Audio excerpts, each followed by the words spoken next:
जय सिया राम दोस्तों, आज हम शिव पुराण के 39वां अध्याय तक पहुंच गए हैं।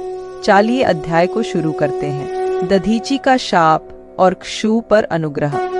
ब्रह्मा जी बोले, नारद, श्रीहरि विष्णु अपने प्रिय भक्त राजा क्षु के हितों की रक्षा करने के लिए एक दिन ब्राह्मण का रूप धारण करके दधीची मुनि के आश्रम में पहुँचे। विष्णु जी भगवान शिव की आराधना में मग्न न रहने वाले ब्रह्मर्षि दधीची से बोले कि हे प्रभु, मैं आपसे एक वर मांगता हूँ।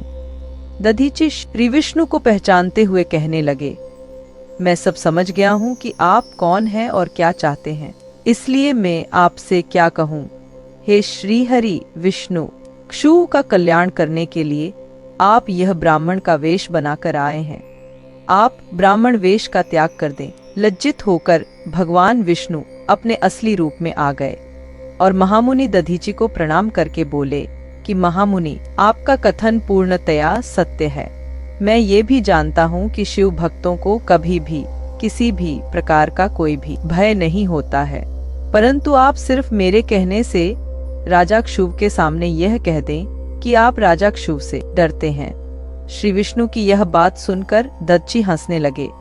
हंसते हुए बोले कि भगवान शिव की कृपा से कोई भी डरा नहीं सकता।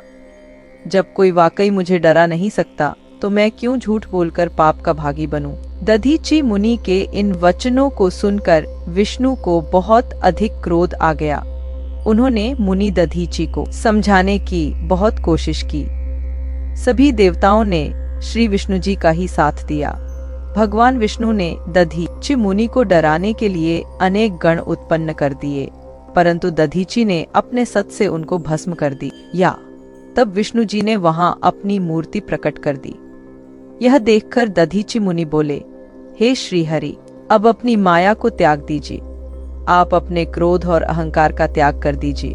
आपको मुझ में ही ब्रह्मा रुद्र सहित संपूर्ण जगत का दर्शन हो जाएगा। मैं आपको दिव्य दृष्टि प्रदान करता हूँ। तब विष्णु जी को दधीची मुनि ने अपने शरीर में पूरे ब्रह्मांड के दर्शन करा दिए। तब विष्णु जी का क्रोध बहुत बढ़ गया। उन्होंने चक्र उठा लिया और महर्षि को मारने के लिए आगे बढ़े, परंतु बहुत प्रयत्न करने पर भी चक्र आगे नहीं चला। यह देखकर दधीची हंसते हुए बोले कि हे श्रीहरि, आप भगवान शिव द्वारा प्रदान किए गए इस सुदर्शन चक्र से उनके ही प्रिय भक्त को मारना चाहते हैं, तो भला ये चक्र क्यों चलेगा। शिवजी द्वारा दिए गए अस्त्र से आप उनके भक्तों का विनाश किसी भी तरह नहीं कर सकते, परंतु फिर भी यदि आप मुझे मारना चाहते हैं तो ब्रह्मास्त्र आदि का प्रयोग कीजिए। लेकिन दधीची को साधारण मनुष्य समझकर विष्णु जी ने उन पर अनेक अस्त्र चलाए। तब दधीची मुनि ने धरती से मुट्ठी पर कुशा उठा ली और कुछ मंत्रों के उच्चारण के उपरांत उसे देवताओं की ओर उछाल दिया। वे कुशाएं कालाग्नि के रूप में परिवर्तित हो गई, जिनमें देवताओं द्वारा छोड़े गए सभी अस्त्र शस्त्र जलकर भस्म हो गए।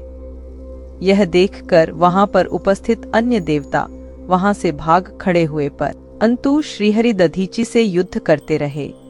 उन दोनों भीषण युद्ध हुआ।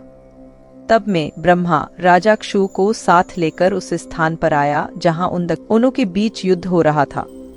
मैंने भगवान विष्णु से कहा कि आपका यह प्रयास निरर्थक है, क्योंकि आप भगवान शिव के परम भक्त दधीची को आ नहीं सकते हैं। यह सुनकर विष्णु जी शांत हो गए। उन्होंने दधीची मुनि को प्रणाम किया। तब राजा क्षु भी दोनों हाथ जोड़कर मुनि दधीची को प्रणाम करके उनकी स्तुति करने लगे, उनसे माफी मांगने लगे और कहने लगे कि प्रभु, आप मुझ पर कृपा दृष्टि रखिए। ब्रह्मा जी बोले, नारद, इस प्रकार राजा क्षुव द्वारा की गई स्तुति से दधीची को बहुत संतोष मिला और उन्होंने राजा क्षु को क्षमा कर दिया, परंतु विष्णु जी सहित अन्य देवताओं पर उनका क्रोध कम नहीं हुआ। तब क्रोधित मुनि दधीची ने इंद्र सहित सभी देवताओं और विष्णु जी को भी भगवान रुद्र की क्रोधाग्नि में नष्ट होने का शाप दे दिया। इसके बाद राजा क्षु ने दधीची को पुनः नमस्कार कर उनकी आराधना की और फिर वे अपने राज्य की ओर चल दिए। राजा क्षुव के वहां से चले जाने के पश्चात इंद्र सहित सभी देवगणों ने भी अपने अपने धाम की ओर प्रस्थान किया। तदोपरांत श्रीहरि विष्णु भी बैकुंठ धाम को चले गए। तब से वह पुण्य स्थान थानेश्वर नामक तीर्थ के रूप में ख्यात हुआ। इस तीर्थ के दर्शन से भगवान शिव का स्नेह और कृपा प्राप्त होती है। हे नारद, इस प्रकार मैंने तुम्हें यह पूरी अमृत कथा का वर्णन सुनाया। जो मनुष्य क्षु और दधीचि के विवाद से संबंधित इस प्रसंग को प्रतिदिन सुनता है, वह अपमृत्यु को जीत लेता है तथा मरने के बाद सीधा स्वर्ग को जाता है। इसका पाठ करने से युद्ध में मृत्यु का भय दूर हो जाता है तथा निश्चित रूप से विजयश्री की प्राप्ति होती है।